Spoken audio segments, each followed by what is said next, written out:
વિભાજનમાં વિરોધને લઈને આવતીકાલે ધાનેરા બંધનું એલાન.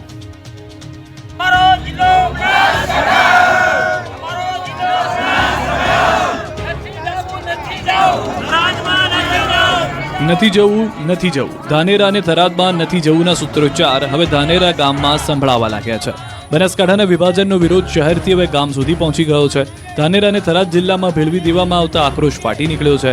ધાનેરાને પાલનપુરમાં રાખવાની માંગ સાથે 20 દિવસથી લોકો રોડ પર ઉતર્યા છે, આંદોલન કરી રહ્યા છે. ત્યારે ધાનેરાને પાલનપુરમાં જ રાખવાની માંગ સાથે ધાનેરાના ટેઢા એડાલ ગામના લોકોએ વિરોધ કર્યો. ગામના લોકો એક જગ્યાએ ભેગા થઈને સૂત્રોચ્ચાર કર્યા. ધાનેરાના ડેઢા એડાલ ગામે સૂત્રોચ્ચાર સાથે દેખાવ કર્યા. ધાનેરાને બનાસકાંઠામાં જ રાખવાની સ્થાનિકોની માંગ છે.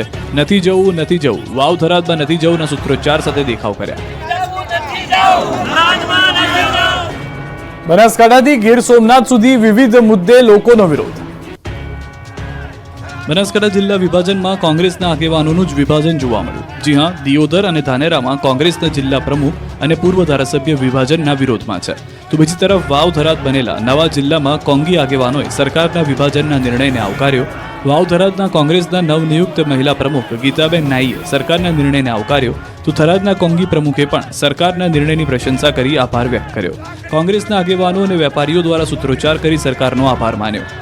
ન્યાય આપોના નારાથી સુરેન્દ્રનગરની બજાર ગુંજી. સુરેન્દ્રનગર મનપાએ અલગ અલગ વિસ્તારમાંથી લારી ધારકોને હટાવતા વિરોધ પ્રદર્શન કરાયું. લગભગ 500થી વધુ લારી ધારકોએ પોપટપરા વિસ્તારમાં એકઠા થઈ ઉગ્ર સૂત્રોચ્ચાર સાથે વિરોધ કર્યો. લારી ધારકો અને પાથરના વાળાઓએ વૈકલ્પિક જગ્યા ફાળવવા મનપા કમિશનર પાસે માંગ કરી. માંગ નહીં સ્વીકારાય તો આંદોલનની ચીમકી ઉચ્ચારાઈ છે. ગૌચરની જમીન ખુલ્લી કરવાની માંગ સાથે દ્વારકામાં ઢબુકિયા ઢોલ. દેવભૂમિ દ્વારકા જિલ્લામાં ગૌચરની જગ્યા પર થયેલા દબાણ દૂર કરવાની માંગ સાથે ગૌભક્તો અને માલધારી સમાજ આવ્યા હતા મેદાને. મોટી સંખ્યામાં ગૌભક્તોએ સાથે મળી ઢોલ નગારા સાથે કલેક્ટર કચેરી આપ્યું આવેદન. જિલ્લાના ગૌભક્તો, માલધારી સમાજના લોકો તેમજ કિન્નર સમાજના લોકો પણ આક્રોશ સાથે આજે કલેક્ટર કચેરી ખાતે આવેદનપત્ર આપવા પહોંચ્યા હતા અને ઢોલ નગારા સાથે આવેદનપત્ર આપી તંત્ર પાસે તાત્કાલિક આ ગૌચરની જમીન ખાલી કરાવવા માંગ કરી હતી. આ તરફ ગીર પંથકના માલધારીઓએ પણ દાખલા કાઢી આપવાની માંગ સાથે જૂનાગઢ કલેક્ટર કચેરી ગજવી. વિસાવદર, મેંદરડા, તાલાલા, ગીરગઢડા સહિતના તાલુકા મથક પર મામલતદાર દ્વારા માલધારીઓને દાખલા કાઢી આપવામાં આવતા નથી, જેથી ગીરના માલધારીઓએ જૂનાગઢ કલેક્ટર કચેરી ખાતે દોડી આવી રજૂઆત કરી હતી. જો તાત્કાલિક દાખલાઓ કાઢી આપવામાં નહીં આવે તો માલધારીઓ ઉપવાસ આંદોલન પર ઉતરવાની ચીમકી ઉચ્ચારી છે. આ બાજુ ગીર સોમનાથ પંથકના દીપડાના આતંકથી લોકો પરેશાન થયા, ત્યારે માનવભક્ષી દીપડાઓના આતંક સામે ભારતીય કિસાન સંઘ રોષે ભરાયો. ગીરગઢડા મામલતદારને આવેદનપત્ર આપી વન્ય પ્રાણીઓના રક્ષણ માટે હથિયારોની માંગણી કરી. આ વિરોધ, આક્રોશ અને હલ્લાબોલના દ્રશ્યો છે વ્યારાના. સરકાર દ્વારા આદિજાતિ વિદ્યાર્થીઓને મળતી શિષ્યવૃત્તિ બંધ કરવામાં આવતા આદિજાતિ વિદ્યાર્થીઓએ આક્રોશ સાથે રેલી કાઢી. બંધ કરવામાં આવેલ શિષ્યવૃત્તિ ફરીથી શરૂ કરવાની માંગ સાથે રેલી કાઢી હતી. એક વિશાળ સભા ભરી હતી, જેમાં કોંગ્રેસ નેતા અને ધારાસભ્ય આનંદ પટેલ પણ ઉપસ્થિત રહ્યા હતા. વ્યારા ખાતે મોટી સંખ્યામાં આદિવાસી વિદ્યાર્થીઓએ રેલી યોજી કલેક્ટરને આવેદનપત્ર આપ્યું. ગામના તળાવ અને ગૌચર જમીન પાછી મેળવવા મહેસાણામાં હંગામો. ગામના તળાવ અને ગૌચરની જમીનને લઈને ગ્રામજને કલેક્ટર કચેરીએ પહોંચી હોબાળો કર્યો. અલોડા ગામના ભરત દેસાઈએ મહેસાણામાં કલેક્ટર કચેરીના મુખ્ય દરવાજાને સાંકળ બાંધીને બંધ કરી દીધો. કચેરીમાં અવરજવરનો મુખ્ય દરવાજો બંધ થઈ જતા પોલીસ સ્થળ પર પહોંચી અને ભારે હોબાળો થયો. ગૌચર પાછા આપવાની માંગ સાથે યુવકે નારેબાજી કરી અને સાંકળ ખોલવાનો ઇનકાર કરી દીધો. જોકે પોલીસ સાંકળ તોડીને ભરત દેસાઈને લઈ ગઈ. યુવકે હોબાળો મચાવતા પોલીસે બળજબરીથી પોલીસ ગાડીમાં બેસાડવાની ફરજ પડી હતી, જેને લઈને મહેસાણા કલેક્ટર કચેરીમાં વાતાવરણ ગરમાયું હતું. લોકોના ટોળા એકત્રિત થઈ ગયા હતા. અમદાવાદના વસ્ત્રાલમાં શાક માર્કેટ બનાવવા મુદ્દે સંગ્રામ. અમદાવાદના વસ્ત્રાલમાં રહેણાંક વિસ્તારમાં શાક માર્કેટ બનાવવાને લઈને સ્થાનિકોએ વિરોધ નોંધાવ્યો. શાક માર્કેટને લઈને 3 સોસાયટીના લોકોએ વિરોધ પ્રદર્શન કર્યું. ચિત્રકૂટ અને નીલકંઠ સોસાયટીના લોકો નવા બની રહેલા શાક માર્કેટનો વિરોધ કરી રહ્યા છે. મકાનોની બાજુમાં શાક માર્કેટ ઊભું કરવાથી પ્રદૂષણ અને ઉપદ્રવ વધવાની સ્થાનિકોને ભીતિ છે. સાથે જે ખોદકામ કરવામાં આવી રહ્યું છે તેના કારણે બાજુના એપાર્ટમેન્ટ અને બંગલોઝની દિવાલ ધસી પડે તેની સ્થિતિ ઊભી થઈ છે. સ્થાનિકો આ મામલે 6 મહિનાથી રજૂઆત કરી રહ્યા છે, પણ કોઈ નિરાકરણ ન આવતા વસ્ત્રાલ વોર્ડના કાઉન્સિલર અનિરુદ્ધસિંહ ઝાલાને રજૂઆત કરવામાં આવી. સ્થાનિકોના રોષ અને રજૂઆતના પગલે અનિરુદ્ધસિંહ ઝાલાએ સ્થળ મુલાકાત લીધી અને યોગ્ય નિરાકરણની ખાતરી આપી. રહીશોનું કહેવું છે કે કમિશનર, ડેપ્યુટી કમિશનર, 4 વોર્ડના કોર્પોરેટર અને ધારાસભ્યને 5 મહિનાથી 33 વાર લેખિતમાં રજૂઆત કરી છે, છતાં પણ સમસ્યાનો ઉકેલ ન આવતા લોકોએ ધારાસભ્યના ઘર પાસે વિરોધ પ્રદર્શન કર્યું. લીટરકાંડ મુદ્દે સ્ટેટ મોનિટરિંગ સેલના ડીઆઈજી નિર્લિપ્ત રાયના અમરેલી મથામાં. અમરેલીમાં પાયલગોટી લેટરકાંડ મુદ્દે ફરી એકવાર તપાસનો ધમધમાટ શરૂ થયો. લેટરકાંડ મુદ્દે સ્ટેટ મોનિટરિંગ સેલના ડીઆઈજી નિર્લિપ્ત રાયે અમરેલીમાં ધામા નાખ્યા. પોલીસ પર પાયલગોટીના આક્ષેપોને લઈને એસએમસીએ તપાસનો ધમધમાટ શરૂ કર્યો. સ્ટેટ મોનિટરિંગ સેલના ડીઆઈજી નિર્લિપ્ત રાય અમરેલી સર્કિટ હાઉસ પહોંચ્યા. પાયલગોટી પણ સર્કિટ હાઉસ પહોંચી. પાયલગોટી કેસમાં સ્થાનિક પોલીસે કરેલા પંચનામા અને વરઘોડાના આક્ષેપો અંગે તપાસ થશે, જેમાં પોલીસ અધિકારીઓની બેદરકારી છે કે કેમ તેની નિષ્પક્ષ તપાસ થશે. તો પાયલગોટી સાથે પોલીસ કર્મચારીઓ અને અધિકારીઓના પણ નિવેદન લેવાઈ શકે છે. ખોટા આક્ષેપવાળો લેટર પેડ વાયરલ કરીને વિધાનસભાના નાયબ દંડક કૌશિક વેકરિયાની પ્રતિષ્ઠાને હાનિ પહોંચાડવાનો પણ પ્રયાસ થયો હતો.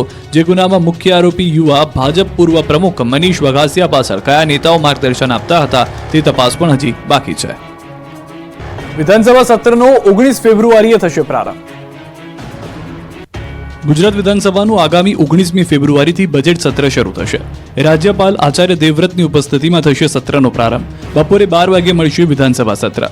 નાણામંત્રી કનુ દેસાઈ દ્વારા 20મી ફેબ્રુઆરીના રોજ રાજ્ય સરકારનું વર્ષ 2025-26નું બજેટ રજૂ કરવામાં આવશે. 40 દિવસ સુધી ચાલનારા બજેટ સત્રમાં અડધો ડઝન વિધેયક અથવા સુધારા વિધેયક પ્રસાર કરવામાં આવશે. બજેટ સત્ર પૂર્ણ થયા બાદ રાજ્યમાં સ્થાનિક સ્વરાજ્યની ચૂંટણીની તારીખોની જાહેરાત કરવામાં આવે તેવી સંભાવના છે. મહત્વનું છે કે નાણામંત્રી કનુ દેસાઈએ વર્ષ 2024-25 માટે ગુજરાત સરકારનું 3,32,465 કરોડનું અંદાજપત્ર રજૂ કર્યું હતું, જે અનુસાર આગામી બજેટ સત્ર દરમિયાન ફેરફાર થયેલા જંત્રી દરની જાહેરાત થઈ શકે. ગાંધીનગરમાં પણ ગેરકાયદેસર દબાણો પર ચાલ્યું બુલડોઝર. દ્વારકા, અમદાવાદ બાદ હવે પાટનગર ગાંધીનગરમાં તંત્રએ બુલડોઝરવાળી કરી છે. ગાંધીનગર શહેરના સેક્ટર 6માં સરકારી જમીન પર કેટલાક લોકોએ દબાણ કરી જમીન પચાવી હતી, કાયમી વસવાટ કર્યો હતો. આ અંગે ગાંધીનગર મહાનગરપાલિકા, વન વિભાગ અને R&B વિભાગે નોટિસ આપી હતી. દબાણકર્તાઓને 2 દિવસમાં દબાણો હટાવી લેવા અલ્ટિમેટમ આપ્યું હતું, જેને પગલે ફફડાટ ફેલાયો હતો. કોર્પોરેશનની કાર્યવાહી કરે તે પહેલા જ કેટલાક દબાણકર્તાઓને જાતે દબાણ હટાવ્યા. જે લોકોએ હટાવ્યા ન હતા તેના પર બુલડોઝર ફેરી વળ્યું હતું.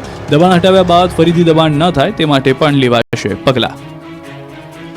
રાજકોટમાં જન્મ મરણના દાખલા માટે પણ લાગી છે લાઈનો.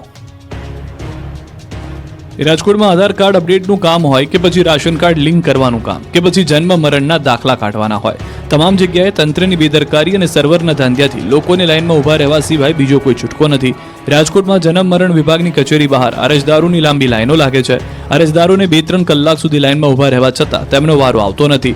લોકો કામ ધંધા મૂકીને લાઈનમાં ઊભા રહે છે, પરંતુ અંતે તો ધક્કો ખાઈને પરત જવાનો વારો આવે છે. બીજી તરફ જન્મ મરણ કચેરીમાં અરજદારો બેસી શકે તેવી કોઈ વ્યવસ્થા રાખવામાં આવી નથી.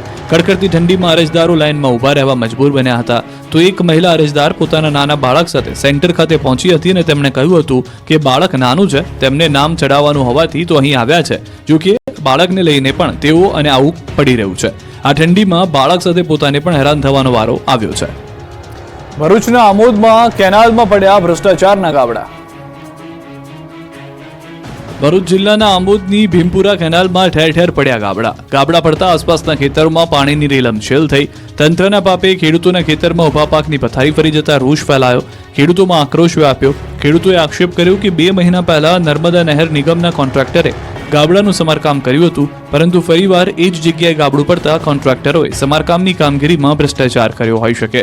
ગાબડાથી ખેડૂતોનો પાક નિષ્ફળ જવાની ભીતિ સિવાય વારંવારની રજૂઆત છતાં નર્મદા નહેર નિગમ દ્વારા આ મુદ્દે કોઈ ગંભીરતા લેવાતી નથી અને હાલ કેનાલથી દુર્દશા થયેલી છે. બિસ્માર કેનાલમાં અન્ય સ્થળોએ પણ ભંગાણ પડવાની પૂરેપૂરી શક્યતાઓ જણાઈ રહી છે. ખેડૂતોની જીવાદોરી સમાન આ કેનાલ જો રિપેર નહીં કરાય તો ખેડૂતોની શિયાળુ પાકમાં ભારે નુકસાની વેઠવાનો વારો આવશે. યાત્રાધામ ડાકોર મંદિરમાં ભ્રષ્ટાચાર થયાનો આક્ષેપ. સુપ્રસિદ્ધ યાત્રાધામ ડાકોર મંદિરમાં ફરી વિવાદ આવ્યો છે. મંદિરના સેવકે મેનેજર સામે બાયો ચડાવી. મેનેજર વિરુદ્ધ મુખ્યમંત્રી યાત્રાધામ વિકાસ બોર્ડને કરી અરજી. ડીજીપી, કલેક્ટર સહિત અનેક જગ્યાએ કરી અરજી. મેનેજર પદેથી જેપી દવેને હટાવવાની માંગ સાથે મંદિરના સેવકે આપ્યું અલ્ટિમેટમ. 27 જાન્યુઆરી સુધીમાં દૂર નહીં કરાય તો આમરણાંત ઉપવાસની ઉચ્ચારી ચીમકી. વિનોદભાઈ ટેમ્પલ કમિટીના મેનેજર જેપી દવેએ તેમના કાર્યકાળમાં ભ્રષ્ટાચાર કર્યાનો આક્ષેપ કરતા ખળભળાટ મચી ગયો છે. મકર સંક્રાંતિના પર્વ પર પરંપરા મુજબ ગાયોનું દાન ન કરાયું હોવાનો પણ આક્ષેપ કરાયો. વાછરડા સાથે ગાયો ગરીબ બ્રાહ્મણને દાનમાં આપવાની મંદિરની પરંપરા છે. ઉત્તરાયણ પર ગૌશાળામાં ગાયોને કંસાર ન ખવડાવી પરંપરા તોડી હોવાનો દાવો કર્યો. ટ્રસ્ટી ભરતભાઈ ખંભોળજા અને અરુણભાઈ મહેતા મેનેજરને છાવરતા હોવાની રજૂઆત કરી. સાથે જ જેપી દવેને મેનેજર પદેથી દૂર કરવા માટે અરજીમાં માંગ કરી. ઠંડી એકાએક ગાયબ થતા ઉનાળા જેવો માહોલ થયો. ભર શિયાળે પંખા ચાલુ કરવા પડે તેવી સ્થિતિ. જાન્યુઆરીના 18 દિવસ કડકડતી ઠંડી પડ્યા બાદ 2 દિવસથી રાજ્યમાં પવનની દિશા બદલાવાને કારણે લોકોને ઠંડીથી થોડી રાહત મળી છે. મોટાભાગના શહેરોમાંથી જાણે ઠંડી ગાયબ થઈ ગઈ હોય તેવો અહેસાસ થવા લાગ્યો છે. 10 ડિગ્રી ઠંડી સાથે નલિયા સૌથી ઠંડુ શહેર રહ્યું. અન્ય શહેરોમાં તો તાપમાનનો પારો 17 ડિગ્રી સુધી પહોંચી જતા લોકોને રાત્રે અને દિવસે ફરી પંખો કરવો પડે તેવી સ્થિતિ સર્જાય છે. ત્યારે હજુ 2 દિવસ સુધી આવું જ વાતાવરણ રહેશે. ગરમી અકળાવી દેશે. હવામાન વિભાગે આગાહી કરી છે કે ભર શિયાળે થશે અકળામણ. આગામી 2 દિવસ ઠંડીમાં થશે ઘટાડો. વેસ્ટર્ન ડિસ્ટર્બન્સની અસરના કારણે લઘુત્તમ તાપમાનમાં વધારો થયો. જોકે 2-3 દિવસ બાદ ફરીથી ઠંડીનો ચમકારો અનુભવાશે. 2 દિવસ બાદ લઘુત્તમ તાપમાનમાં 2 થી 3 ડિગ્રીનો થશે ઘટાડો. હાલ વેસ્ટર્ન ડિસ્ટર્બન્સની વર્તાઈ રહી છે અસર. ઉત્તર પૂર્વથી પૂર્વના ફૂંકાઈ રહ્યા છે પવન.